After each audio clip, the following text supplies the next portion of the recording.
कसारा घाटात ट्रक दरीत कोसळून दोघांचा मृत्यू। मुंबई नाशिक महामार्गावर कसारा घाटात झाला अपघात। चालकाचे गाडीवरील नियंत्रण सुटल्याने अपघात झाला। ट्रक चालक सौंद अन्सारी व सहकारी अब्दुल मजीद दोघांचा मृत्यू।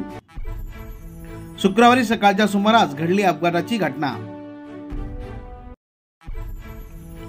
मुंबई नाशिक महामार्गावर नवीन कसारा घाटात शुक्रवारी सकाळच्या सुमारास नाशिकहून मुंबईकडे जाणारा सिमेंटचा ट्रक 200 फूट दरीत कोसळून झालेल्या अपघातात दोघांचा दुर्दैवी मृत्यू झाला।